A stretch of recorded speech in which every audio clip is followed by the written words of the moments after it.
একজন স্বামীর কাছে আপনি কিভাবে প্রিয় হয়ে উঠবেন, আজকের ভিডিওটা সেই বিষয় নিয়ে। বিয়ের পর জীবনে কিন্তু অনেক ধরনের সমস্যা দেখা দিতে পারে। নতুন বাড়ি, নতুন মানুষজন, সবকিছুই যে আপনার কাছে নতুন। আপনি আগে একজন ব্যক্তিকে দেখেছেন, বিয়ের পর বিভিন্ন কারণে তার মধ্যে কিন্তু পরিবর্তন আসতে পারে। দেখা গেল আপনার একটা ছোট্ট ভুলও সে অনেক সময় বড় জটিল করে দিল। ফলে মনে হতে পারে স্বামী আপনাকে দুই চোখে দেখতেই পারছে না।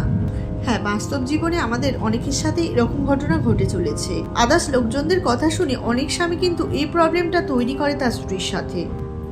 এমন পরিস্থিতিতে অনেকেই ভেঙে পড়ে, ডিপ্রেশনে চলে যান। তবে চিন্তার কোনো কারণ নেই, কিছু পদ্ধতি আছে যা এই সমস্যার দ্রুত সমাধান করবে। তাহলে চলুন জেনে নিই আপনার স্বামীর কাছে নিজেকে আপনি কিভাবে প্রিয় করে তুলবেন। আপনাকে মনে রাখতে হবে যে আপনি বিবাহিত। এখন একে অপরকে ছাড়া কিন্তু অতটাও এগোনো সহজ নয়। আপনার স্বামীর অভিযোগ থাকতেই পারে, আপনি হয়তো খেয়াল করেননি সে কী কারণে অভিযোগ করছে। তাই জল কিন্তু অনেক দূর গড়িয়ে গেছে। আগে অভিযোগগুলো শুনুন, পরে সমাধান করার চেষ্টা করুন, অন্যথায় জটিলতা দেখা দিতে পারে। কথা বলুন। আপনি এমনি এমনি সব কিছু বুঝে নিতে পারবেন না, সেক্ষেত্রে কথা বলতে হবে। আপনি যদি ঠিকমতো প্রশ্ন করতে পারেন তবেই একটা বড় জটিলতা থেকে আপনি রক্ষা পেতে পারেন। তাই চেষ্টা করুন তার সাথে কথা বলার। আপনি তাকে জিজ্ঞাসা করুন তার কি সমস্যা হয়েছে, তবে তো সবটা পরিষ্কার হবে আপনার কাছে। নিজের সম্পর্কে ভাবুন। আপনার ভুল থাকাটা অস্বাভাবিক কিছু নয়, তাই সবার আগে নিজের সঙ্গে বোঝাপড়া করুন। বোঝার চেষ্টা করুন কি ভুল হয়েছে আর কেনই বা সে এমন করছে। এভাবেই সমস্যার সমাধান আপনি করতে পারেন, অন্য কিছু নয় তো।